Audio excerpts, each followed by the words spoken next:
Semiconductor devices हम इसलिए पढ़ते हैं क्योंकि हम इलेक्ट्रॉन्स के फ्लो को कंट्रोल करना चाहते हैं।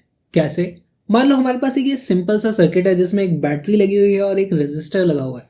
तो यहाँ पर हमारे पास इस डायरेक्शन में कुछ करंट होगा, ये करंट फ्लो होता रहेगा, मतलब चार्ज वहाँ पर फ्लो होते रहेंगे, इलेक्ट्रॉन्स फ्लो होते रहेंगे।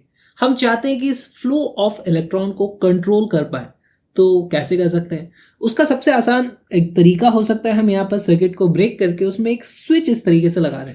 तो जब भी हम स्विच को ऑन करेंगे तभी वहाँ पर फ्लो ऑफ इलेक्ट्रॉन होगा, यानी हमने किसी ना किसी तरीके से फ्लो ऑफ इलेक्ट्रॉन को कंट्रोल कर लिया। ऐसे ही हमारे घर में दीवार पे जो स्विच होते हैं उनमें भी होता है, वो मैकेनिकल स्विच होता है, उसमें हम मैकेनिकली कुछ एक्शन करते हैं, उसकी वजह से फ्लो ऑफ इलेक्ट्रॉन्स कंट्रोल होता है। लेकिन हमारा जिस तरीके से मोबाइल है, तो इस मोबाइल में बहुत सारे छोटे छोटे इसी तरीके के स्विच होते हैं, तभी तो यहाँ पे कुछ करंट वरेंट फ्लो होता है और हमें चीज़ें दिखती हैं, कॉल हो पाता है। तो यहाँ पर अंदर इसमें कोई मैकेनिकल स्विच नहीं होता है, इसमें सेमीकंडक्टर्स का यूज़ करके सेमीकंडक्टर डिवाइसेस बनाई जाती हैं जो कि स्विच की तरह काम करती है। तो ऐसी कौन कौन सी सेमीकंडक्टर डिवाइसेस हमें पढ़नी है?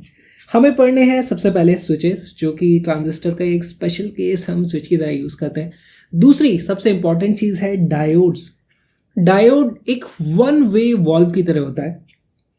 वन वे वॉल्व यानी यहाँ पर सिर्फ एक डायरेक्शन में ही करंट फ्लो हो सकता है। अगर हम दूसरे डायरेक्शन में करंट फ्लो कराना चाहेंगे, इस तरफ पोटेंशियल ज़्यादा लगा करके इधर पोटेंशियल कम करके, तो यहाँ पर करंट फ्लो नहीं हो पाएगा। इसमें सिर्फ एक ही तरफ करंट फ्लो हो सकता है।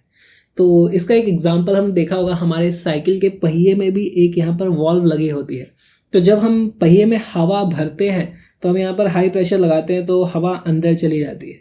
फिर जैसे ही हम यहाँ पे पंप हटाते हैं तो अब पहिए के अंदर रिलेटिवली हायर प्रेशर है, लेकिन क्योंकि यहाँ पर एक वन वे वॉल्व लगा हुआ है तो हवा बाहर नहीं आ सकती।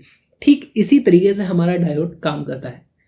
और ट्रांजिस्टर्स का यूज़ मेनली एम्पलीफायर के लिए होता है। फिर बाद में ट्रांजिस्टर्स के स्पेशल केस को हम स्विच की तरह भी यूज़ करने लगे थे। ये सारी चीज़ें भी हमें पढ़नी है। पर मोटा मोटे तरीके पे ट्रांजिस्टर में होता क्या है, देखो यहाँ पर मैं कुछ बोल रहा हूँ, हवा में कुछ वाइब्रेशंस हो रहे हैं और माइक में जाकर के वो वाइब्रेशंस बहुत ही हल्के से इलेक्ट्रॉनिक सिग्नल्स में कन्वर्ट हो जा रहे हैं। तो बहुत ही मान लो यहाँ पे छोटा छोटा वोल्टेज जनरेट हो रहा है। अब इस वोल्टेज को मैं डायरेक्टली अगर स्पीकर से कनेक्ट कर दूंगा तो स्पीकर में इतनी कम पावर जा रही होगी कि स्पीकर वो हिलेगा नहीं, उसमें से आवाज़ आएगी नहीं। और अगर हमें 10,000 लोगों की रैली में सभी तक आवाज़ पहुंचानी है तो हमें एक बैटरी का यूज़ करके इसको एक्स्ट्रा पावर देनी पड़ेगी और यहाँ पर एम्पलीफिकेशन होगा। यहाँ पर जो छोटा सा सिग्नल जनरेट हुआ था बैटरी की पावर की मदद से और ट्रांजिस्टर की मदद से उसे बहुत ज़्यादा एम्पलीफाई किया जाएगा ताकि सभी लोग उसको सुन पाए। तो आप जब भी अपने स्पीकर की वॉल्यूम कम या ज़्यादा करते हो, आप बेसिकली वहाँ पर एम्पलीफिकेशन चेंज कर रहे होते हो।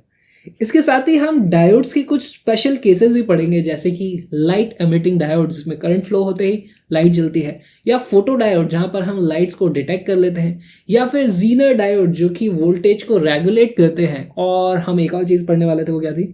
Solar cells. सोलर सेल्स भी सेम कॉन्सेप्ट पे काम करते हैं। तो ये सभी चीज़ें हम इस चैप्टर में पढ़ने वाले हैं। उन सभी को बनाने के लिए जिस चीज़ की हमें ज़रूरत पड़ती है वो है सेमीकंडक्टर्स, और ये सब हो जाती हैं सेमीकंडक्टर डिवाइसेस।